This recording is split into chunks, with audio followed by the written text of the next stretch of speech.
Hi, today I'm trying to give voiceover in Telugu, my mother tongue Bangalore Telugu. So, నా friend one day outing తోడుకోబోతాను surprise అని చెప్పిండ్రి.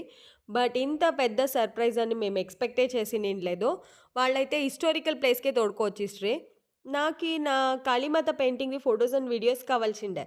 నా friend చెప్పి "నువ్వు ready అయ్యొచ్చిరి నీకక్కడే photos and videos తీసి పెడతామని." నాకు ముందరే ప్లాన్ ఉండే నేను శారీ యేసుకొనాల ఈ పెయింటింగ్ జూట్ల ఫోటోస్‌కి అని. సో, నా శారీకి, పెయింటింగ్‌కి, టెంపుల్‌కయితే ఫ్లోలో మ్యాచ్ అయిపోయా అంతా. నా ఇద్దరు ఫ్రెండ్స్ అండ్ నా తమ్ముడయితే super class photos and videos అయితే నాకు తీసి పెట్రి.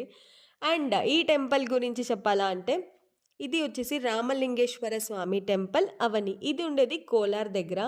సో, హిస్టారికల్ ప్లేస్ అంటుని కాబట్టి హిస్టరీ ఏమి అంటే మీకందరికీ తెలిసిందే సీతాదేవి లవకుశకి జన్మ ఇచ్చిండేది వాల్మీకి ఆశ్రమంలో అని. బట్ అది ఉండేదెక్కడ? ఇక్కడే. ఈ టెంపుల్ ఎనక అవని బెట్ట ఉంది. సో, బెట్ట పైనే ఆశ్రమ.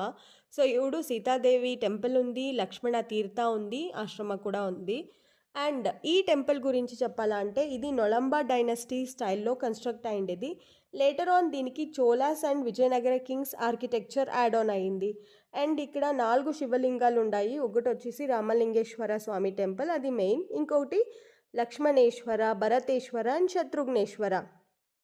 సో, చాలా పెద్ద ప్లేస్ అండ్ ట్రెక్కింగ్‌కి సూపర్ ప్లేస్ ఇది. ఫ్రెండ్స్ అండ్ ఫ్యామిలీస్‌కి వన్ డే ఔటింగ్‌కయితే చాలా బాగుంది ప్లేస్.